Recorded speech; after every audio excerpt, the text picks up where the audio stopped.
ദൈവ തിരുനാമത്തിന് മഹത്വമുണ്ടായിരിക്കട്ടെ. ദൈവത്തിൻ്റെ ശക്തമായ കരത്തിന് കീഴിൽ നിങ്ങൾ താഴ്മയോടെ നിൽക്കുവിൻ.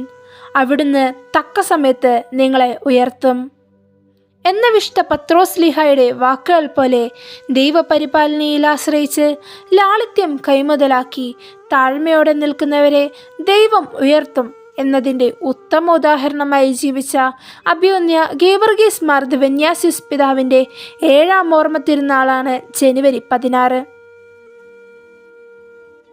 നിറകുടം തുളുമ്പില്ല എന്ന പഴമൊഴി പോലെ ദൈവസ്നേഹത്തിൻ്റെയും ആധ്യാത്മികതയുടെയും പരസ്നേഹത്തിൻ്റെയും നിറകുടമായ പിതാവിൻ്റെ മൗനം പോലും വാക്കുകളേക്കാൾ ആഴമേറിയതായിരുന്നു. കൊടുത്തു തീർക്കാനുള്ള കൃപാവരത്തിൻ്റെ സുഗന്ധ പരിമളത്തൈല കുപ്പിയാണ് താൻ ഏറ്റെടുത്ത പൗരോഹിത്യം എന്ന തിരിച്ചറിവുണ്ടായിരുന്ന അഭിവന്യ പിതാവ് ജീവിതമെന്ന തൻ്റെ ബലി പൂർത്തിയാക്കിയതും ആ ആത്മനിറവിൽ തന്നെയാണ്. നിലാവ് പോലെ സൗമ്യനായിരുന്ന അഭിവന്യ പിതാവ് തിരുവല്ല രൂപതയിൽ എടത്തുവ ഒറ്റത്തിങ്കൽ കുടുംബത്തിൽ ശ്രീ വർഗീസിൻ്റെയും ശ്രീമതി അന്നമ്മയുടെയും 8 മക്കളിൽ 2ാമനായാണ് ജനിച്ചത്. സകല വിശുദ്ധരുടെയും തിരുനാൾ ദിനമായ നവംബർ 1 ജനിച്ച ആ ദിവ്യ തേജസ്സാണ് കർണാടകയിലെ ഇച്ചിലമ്പാടിയുടെ മണ്ണിൽ വളർന്ന് കാലത്തിൻ്റെ പൂർണ്ണതയിൽ പൗരോഹിത്യത്തിൻ്റെ പടവുകൾ കയറി ഇന്ന് മലങ്കര കത്തോലിക്ക സഭയിൽ വിശുദ്ധിയുടെ പരിമളം പരത്തി സ്വർഗത്തിൽ ഞങ്ങൾക്ക് വേണ്ടി പ്രാർത്ഥിക്കുന്ന ശ്രേഷ്ഠാചാര്യനായി മാറിയത്. 1978 ഏപ്രിൽ 18 ആരംഭിച്ച തൻ്റെ പൗരോഹിത്യ ജീവിത യാത്രയിലെ ആദ്യ നിയമനം പോലും മലബാറിൻ്റെ മണ്ണിലേക്കായിരുന്നു. അതുകൊണ്ട് തന്നെ തിരുവല്ല രൂപത വിഭജിച്ച് ബത്തേരി രൂപത സ്ഥാപിതമാകുമ്പോൾ ഗീവർഗീസ് ഒറ്റത്തിങ്കിലച്ഛനും സംശയമേതുമില്ലാതെ ബത്തേരി രൂപതയുടെ ഭാഗമായി മാറി. രൂപതയുടെ ആരംഭകാലത്ത് ബാലാരിഷ്ഠിതകളെ അതിജീവിച്ച് വിവിധ ഇടവകളിൽ തൻ്റെ അജപാലന ദൗത്യം നിർവഹിച്ച ഒറ്റത്തിങ്കിലച്ഛൻ പിന്നീട് ഉപരിപഠനത്തിനായി റോമിലേക്ക് പോയി. ആധ്യാത്മിക ദൈവശാസ്ത്രത്തിൽ ഡോക്ടറേറ്റ് നേടി തിരിച്ചെത്തിയ അദ്ദേഹം സെമിനാരി റക്ടറായും ആധ്യാത്മിക ഗുരുവായും അധ്യാപകനുമായും ഒക്കെ അനേകം വൈദികരുടെ വഴികാട്ടിയായി മാറി.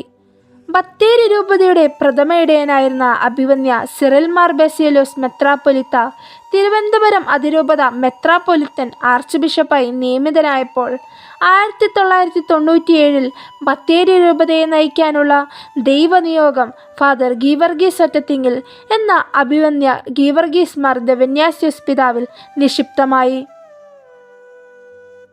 നീണ്ട 13 വർഷം ബത്തേരി രൂപതയെ നയിച്ച പിതാവിൻ്റെ മുഖമുദ്ര ലാളിത്യമായിരുന്നു.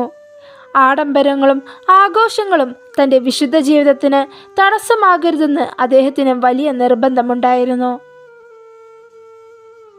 വഴിയോരത്ത് നിൽക്കുന്ന ഒരു കുഞ്ഞു പൂവിൽ പോലും ദൈവത്തിൻ്റെ സൃഷ്ടികർമ്മത്തിൻ്റെ സൗന്ദര്യം കണ്ടെത്താൻ കഴിയും വിധം അത്രമാത്രം നിർമ്മലമായിരുന്നു പിതാവിൻ്റെ മനസ്സ്.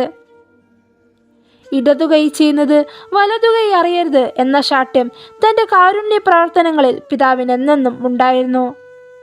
കരുണയോടും കരുതലോടും കൂടി എല്ലാവരോടും ഇടപെട്ടിരുന്ന അഭിവന്യ പിതാവിൻ്റെ പ്രിയപ്പെട്ട കൂട്ടുകാർ എന്നും കുട്ടികളായിരുന്നു. മഹാനായ സിറിൽ മാർ ബസേലിയോസ് പിതാവ് ജീവനും ജീവിതവും നൽകി വളർത്തിയെടുത്ത ബത്തേരി രൂപത എന്ന പ്രസ്ഥാനം മാർ ദിവന്യാസ്യൂസ് പിതാവിൻ്റെ കൈകളിൽ ഭദ്രമായിരുന്നു.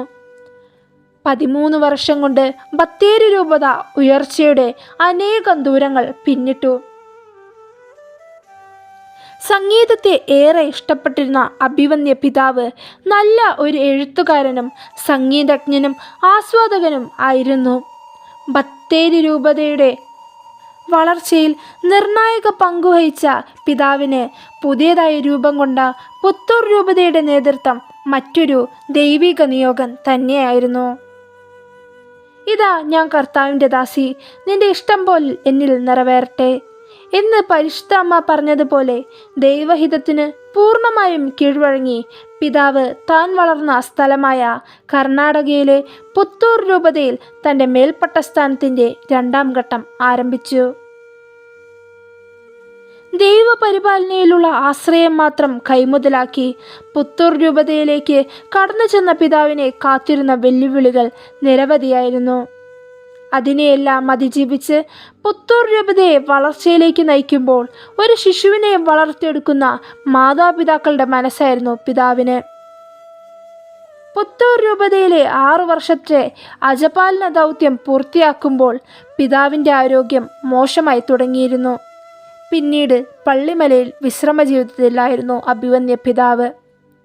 2018 ജനുവരി 16 പിതാവ് തൻ്റെ നിത്യസമ്മാനത്തിനായി വിളിക്കപ്പെട്ടു. തിരുവല്ല സെൻറ് ജോൺസ് കത്തീഡ്രൽ ദേവാലയത്തിലാണ് അദ്ദേഹത്തിൻ്റെ ഭൗതിക ശരീരം നിത്യവിശ്രമം കൊള്ളുന്നത്.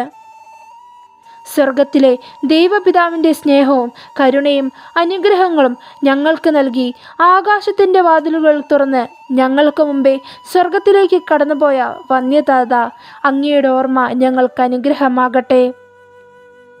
വിശുദ്ധമായ കാര്യങ്ങൾ വിശുദ്ധിയോടെ ചെയ്ത് വിശുദ്ധിയിൽ ജീവിച്ച അഭിവന്യ ഗീവർഗീസ് മാർ ദവന്യാസിസ് പിതാവിൻ്റെ മാധ്യസ്ഥം നമുക്ക് യാചിക്കാം.